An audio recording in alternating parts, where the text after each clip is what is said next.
Fala, meus amores, bom dia. Estamos aqui para mais uma videoaula. Acabei de postar na plataforma e no YouTube também um vídeo sobre tipos de ossos, partes do esqueleto. Espero que vocês tenham visto e gostado. E agora a gente vai dar continuidade ao capítulo, tá? Chegamos à parte de crescimento ósseo. Lembrando sempre que passem álcool gel e deem um like no vídeo, tá bom? Esses são os fatores que interferem no crescimento ósseo: genética, hormônio, né, parte hormonal, vitamina D. Existem outros fatores? Sim. Exercício físico interfere diretamente, alimentação. Então, tem vários fatores que vão interferir. Esses são os principais, são os que a gente precisa estudar agora. A genética, gente: papais altos, filhinhos altos, papais baixinhos, filhinhos baixinhos. Não tem como a gente fugir muito disso. Hormônio: existe um hormônio específico para o crescimento. Esse hormônio se chama GH. É o hormônio do crescimento, GH em inglês, tá? Ele que vai fazer mitoses, vai estimular mitoses no nosso corpo. O que é mitose? Professora, nunca ouvi falar de mitose. O que é isso? Então, mitose é o processo de divisão celular. As nossas células, elas se reproduzem, né? Com exceção das células musculares e células nervosas. Quer dizer, os neurônios, porque a gente já viu que a célula da glia se reproduz. Mas, para as células do nosso corpo se reproduzirem, elas precisam de um estímulo. Que estímulo é esse? Hormônio. O hormônio, ele é um sinalizador celular. Ele vai falar para as nossas células se dividirem, tá? Então, o GH é um hormônio, é um sinalizador celular. Ele vai falar para as nossas células fazerem mitose. Então, de uma célula mãe gera duas células filhas idênticas. É assim que o nosso corpo cresce. Vitamina D. A vitamina D, ela é uma vitamina responsável pela absorção do cálcio no nosso osso. Então, sem a vitamina D, não existe calcificação, tá? Lembrando que a vitamina D que a gente tem que usar, que a gente consegue utilizar, ela só é útil depois que a gente toma sol. Ela precisa passar por um processinho lá no metabolismo dela, que o sol é que faz isso. Então, sem sol, não tem vitamina D. Por aí não tem cálcio.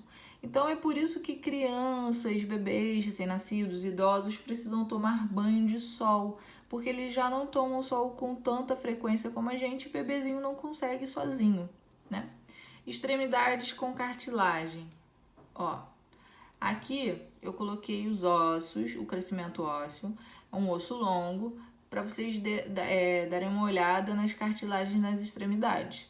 A cartilagem ela serve como um suporte para poder ter a calcificação. Então, quanto mais cartilagem, mais tem o crescimento. Olha aqui que legal essa imagem. No início, esse aqui é um bebezinho e esse aqui é uma pessoa adulta com 20 anos. Olha quanto de cartilagem tem. A pessoa vai perdendo até que se calcifica, tá bom? Alto poder de regeneração. Isso é muito legal, gente. Os nossos ossos, eles conseguem se regenerar. Então, tem inclusive osso que consegue se regenerar muito. Por exemplo, a nossa mandíbula, se a gente arranca um pedaço do osso por algum problema, como por exemplo um câncer, um tumor, ela consegue se regenerar, tá? Todos os ossos conseguem fazer isso? Não. Mas todos os ossos passam por uma remodulação óssea constante. Ele mesmo se destrói para se reconstruir. Isso é muito legal, mas a gente vai ver melhor lá na frente. Aí, galera, chega a parte das juntas ósseas e articulações, que são basicamente a mesma coisa. Junta óssea é o local de encontro entre dois ossos. Quando tem movimento, a gente chama de articulação. Então, junta óssea é o local de encontro entre dois ossos. E quando tem movimento, a gente chama de articulação, ok? Tem cartilagem nas extremidades, justamente para não ter um atrito, tá? Para não ter um desgaste do osso.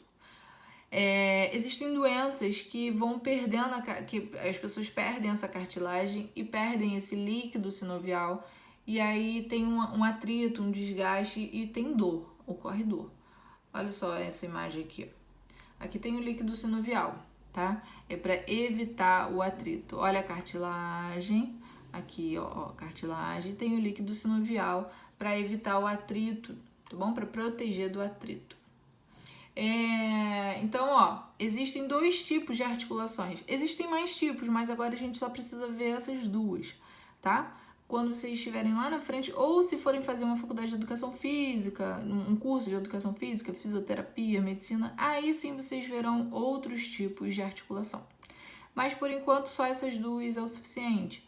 Então tem articulação de encaixe, articulação de dobradiça. Ó, coloquei aqui.